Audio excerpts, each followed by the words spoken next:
mais do que você recebe, você tem que fazer corte de gasto. É uma conta meio estranha que está muito aí na mídia colocada. Como a minha família nunca conseguiu fazer isso, né? Então, essa dificuldade talvez seja isso.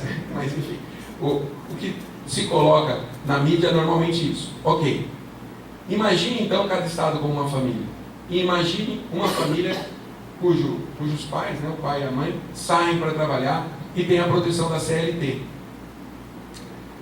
Agora pense nesses dois, pai e mãe, que saem para trabalhar sem a proteção da CLT.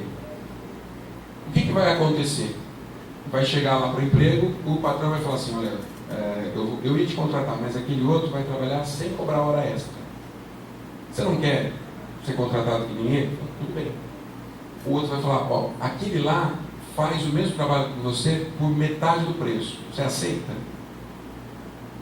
O que vai acontecer com essa família? Vai cortar saúde e educação das crianças. O que acontece com os estados hoje é mais ou menos a mesma coisa. Como que ele negocia com as empresas para que a empresa abra uma planta no seu território? A negociação, essencialmente, hoje, com a possibilidade de circular a mercadoria pelo mundo todo com facilidade, é tributário. Vamos diminuir a tributação. E o outro argumento é, vamos diminuir a fiscalização ambiental. Vamos diminuir as normas ambientais. Então a gente tem aqui um contexto complicado de direitos humanos em empresa. Hoje, aqui eu só fiz um paralelo para pensar o seguinte: se nós hoje fizéssemos uma revolução nos moldes da Revolução Francesa e tomássemos o Congresso Nacional, tirasse lá a bandeira, fica lá, revoga todas essas leis, esses projetos que foram aprovados, engaveta tudo isso, a tentativa de anistia essa semana foi a criação de uma criminalização para a atuação do Ministério Público na magistratura. Se a gente tivesse condições de acabar com tudo isso, fincasse lá, tomasse o poder.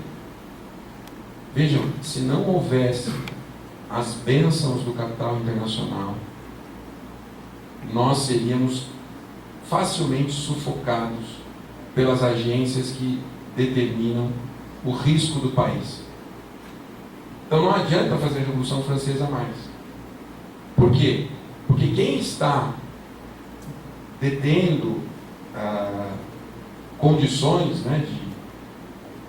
de determinar investimentos internacionais é o 1% da população mundial.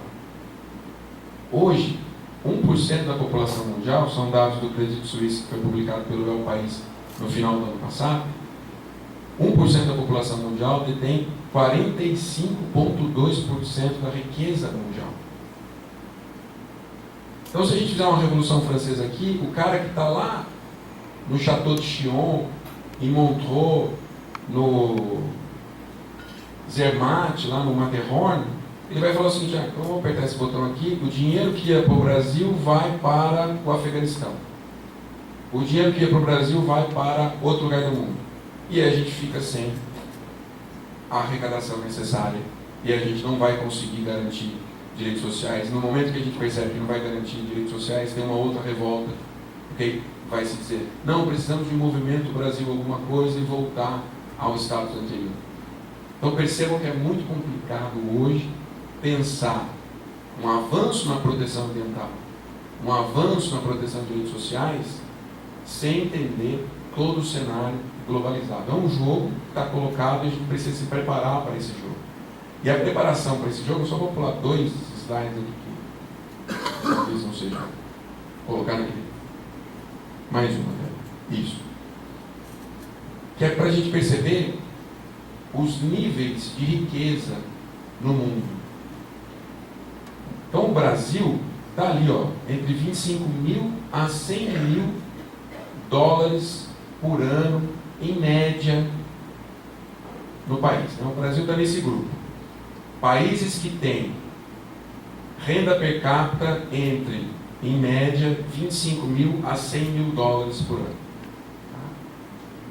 A gente tem uma grande quantidade de pessoas que está ali entre abaixo de 5 mil, tem uma grande quantidade de 5 mil a 25 mil, e os únicos que estão acima dos 100 mil dólares são a América do Norte, Europa, Austrália e Japão. Então aqui a gente tem algum tipo de pista para entender como que essa riqueza é distribuída e por que essa riqueza é distribuída assim. No próximo mapa, tem um que me chama muito a atenção, em especial pelo tamanho do Japão. Esse é um mapa que é proporcional, o tamanho do país é proporcional às patentes que esse país tem registradas. Então o Brasil está magrinho, né? O Brasil fez aquele regime do Dr. X e emagreceu. A África é quase que inexistente. O Japão é gigantesco. Os Estados Unidos também estão maiores do que o tamanho normal deles, assim como a Europa. Então, esse jogo que a gente tem para jogar no horizonte não é um jogo que se faz sem investimento em pesquisa. Não é um jogo que se faz sem, de alguma forma, pensar o Estado, pensar a tributação, pensar como distribuir essa riqueza que a gente tem aqui dentro, como escolher onde serão feitos os investimentos. Então não é simples dizer, vamos colocar aquele partido que aquele partido sabe fazer. Não, nós temos que descobrir como fazer. Porque o jogo que está aí é um jogo que exige que a gente tenha patentes. É um jogo que exige que a gente consiga, de alguma maneira, fazer que a riqueza do país saia menos do que atualmente.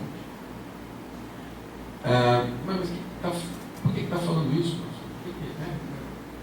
É o seguinte, das grandes tragédias, a gente tem uma na Espanha, a gente tem na América Central várias, Nicarágua em especial, grandes tragédias envolvendo empresas extrativistas, são empresas que normalmente não têm ligação com o país em que elas exercem atividade. Então, na Espanha, na América Central, as empresas eram norueguesas. No Brasil, essencialmente, o capital da Samarco não é um capital exclusivamente brasileiro. Ou ela faz parte de um grupo de empresas que não estão exclusivamente no Brasil. Então, talvez a gente tenha que pensar se essa circulação ela é benéfica ou não para o país e como que a gente, de forma inteligente, vai conseguir conviver com essa circulação de forma a criar espaços de benefício.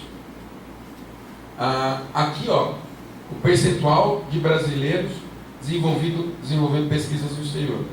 Então a gente consegue perceber o fluxo de pessoas que poderiam estar pesquisando aqui e estão pesquisando fora do Brasil. Estão gerando riquezas futuras fora do Brasil. Vejam, investir nesse campo significa, muitas vezes, cortar em outros lugares. Cortar em outros lugares que tem uma resposta rápida para o Mr. Hyde que está dentro de cada um de nós. Quando você corta nesse campo, quando você corta, por exemplo, na possibilidade de acesso a bens com valores mais baixos, isso é algo que chama a atenção. Uma comparação que foi feita de forma bem interessante pela professora Ana Esperandio da Faculdade de Medicina da Unicamp é o seguinte: ela fez uma comparação entre o Mais Médicos e a importação de produtos chineses. Quando chegaram os médicos cubanos no Brasil, o argumento era: poxa, vai se pagar menos para o médico cubano do que se paga para o médico aqui, isso pode aviltar a profissão por aqui, onde já se viu, e isso não pode acontecer. Teve todo um movimento nesse sentido. Ninguém discutiu o quanto ganha o trabalhador chinês para fabricar o iPhone que a gente está usando hoje, o aparelho Samsung que a gente está usando hoje. Então, a consequência é a mesma. Eu estou aviltando, eventualmente, se você entender que é aviltamento no caso do Mais Médico, não é a minha ideia, mas se você entende que é aviltamento, você estaria fazendo a mesma coisa. O único problema é, um está longe, eu não consigo ver, e tudo bem, né? Eu só vejo o Black Friday, o outro está aqui do meu lado. Nesse novo desafio de direitos humanos e empresas, a ONU se debruçou e o direito ambiental é um tema central, em especial no sentido de auxiliar o Estado a se fortalecer, porque não é um jogo simples para o Estado. Quando o Estado coloca barreiras ambientais, esse Estado vai ter uma diminuição de investimentos no seu território, né? Veja, por exemplo, o caso da China, né? De Xangai, Pequim, né? Pequim, na China, em alguns bairros, transmite o nascer do sol em grandes telões, porque a poluição te impede de ver o nascer do sol, né? Então, tem que ter telão para projetar o nascer do sol. Então, se a gente criar regulações ambientais muito severas, o capital foge do país. Porque o capitalista lá quer a degradação ambiental? Não, porque ele nem sabe. O resultado é o que interessa, porque o resultado vai me trazer condições de receber mais investimentos na Bolsa de Valores ou não. Então a gente tem aí um contexto importante. Quem fez os primeiros passos desse direitos humanos em empresa, né, quem ficou responsável por isso desde 2007 e entregou o seu produto em 2011 foi o Rudd. Por isso, Declaração Rudd, o trabalho que ele fez. Esse trabalho prevê 3 pilares. Esses 3 pilares são a importância, né, do papel do Estado na proteção, a responsabilidade das empresas no respeito aos direitos humanos, e em especial o acesso, aí a gente poderia colocar acesso à justiça, acesso à proteção, acesso a meios de resolver a violação que tem acontecido. Então esses 3 pilares são fundamentais para a gente conseguir efetivar direitos humanos diante da ação das empresas. Então vamos pensar especificamente no caso de Mariana. Se nós tivéssemos essa proteção e esses 3 pilares, o cidadão de Mariana, ou alguém que passasse por Mariana e visse que havia ali um risco, poderia e teria espaço para, primeiro, pleitear junto à empresa as informações, e segundo, levar, eventualmente, se não fosse possível de se resolver, para um órgão público a questão. Nós tivemos um caso bem interessante aqui no Brasil, que foi o caso da farra do boi, em que se discutiu, nas primeiras instâncias, exclusivamente a legitimidade de quem entrou com a ação.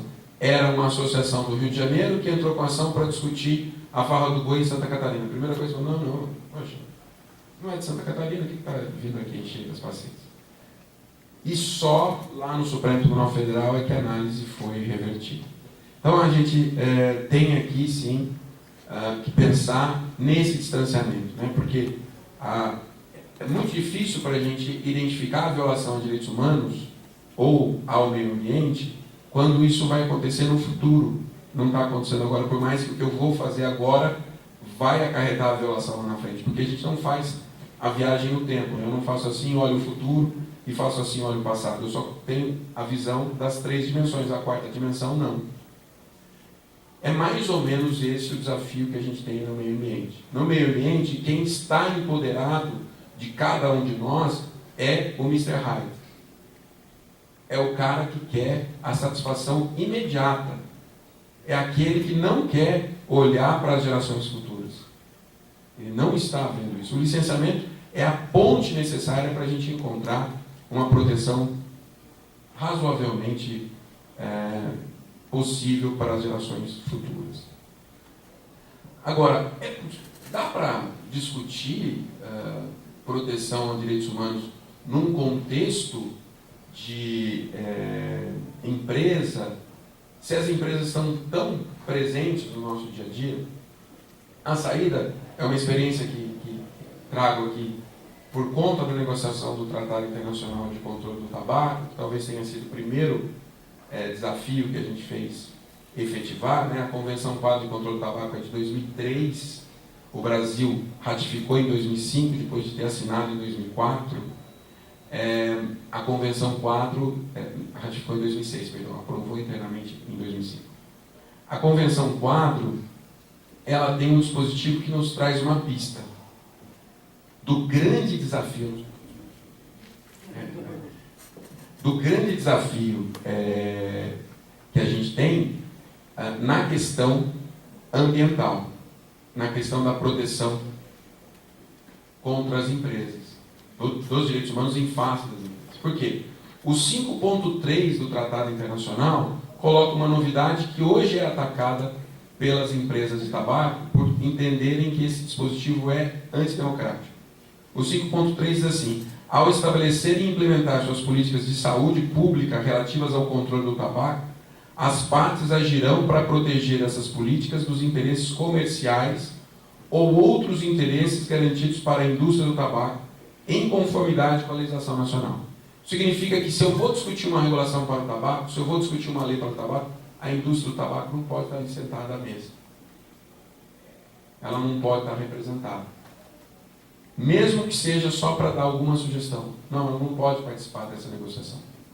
E aí a gente tem alguns desafios no mundo, né? Tem um curso que a gente faz lá na Universidade de Georgetown, em Washington, que a gente chama o pessoal da China e do Vietnã. Lá na China e no Vietnã, o dono da empresa de tabaco é o Estado. E aí, como você faz? Você corta o cara no meio e fala, esse daqui não.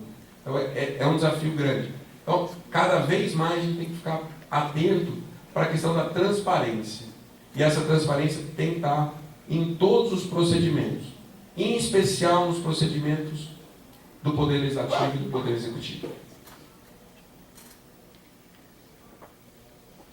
Bom, não é só um problema brasileiro o caso Mariana, como eu tinha tentado mostrar a vocês. É algo do mundo todo. Então a gente tem, em especial aqui, os casos da América Central e os vários casos envolvendo vítimas de barragens pelo planeta fora.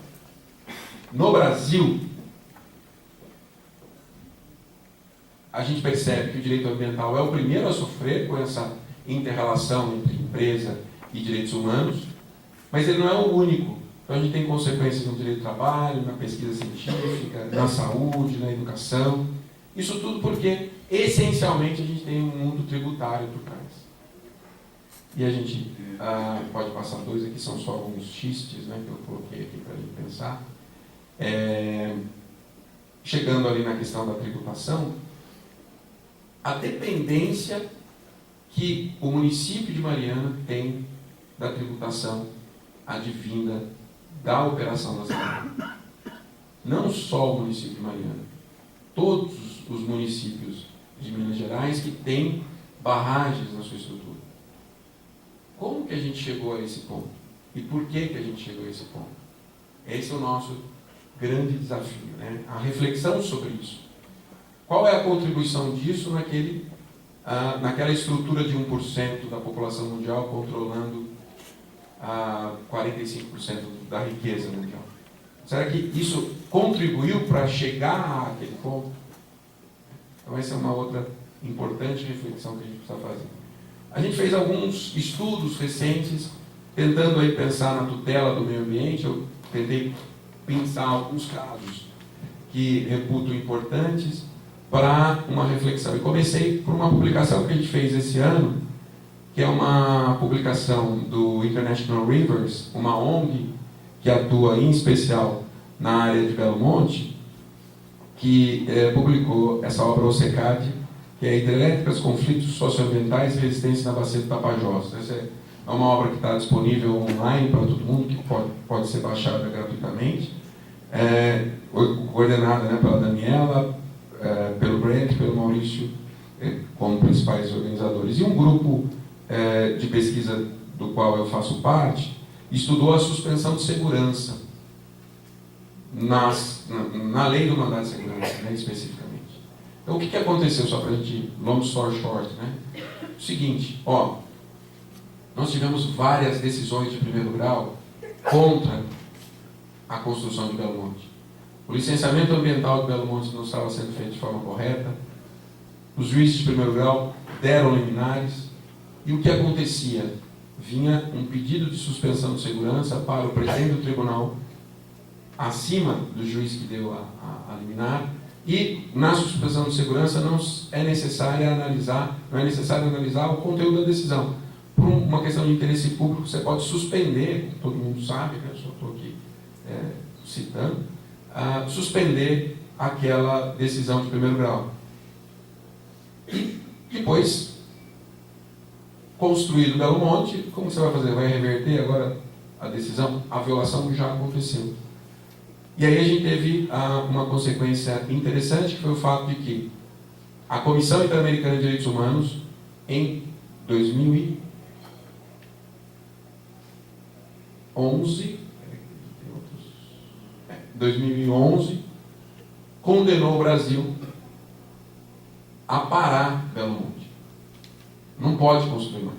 O Brasil ignorou solenemente a decisão da Comissão Interamericana de Direitos Humanos.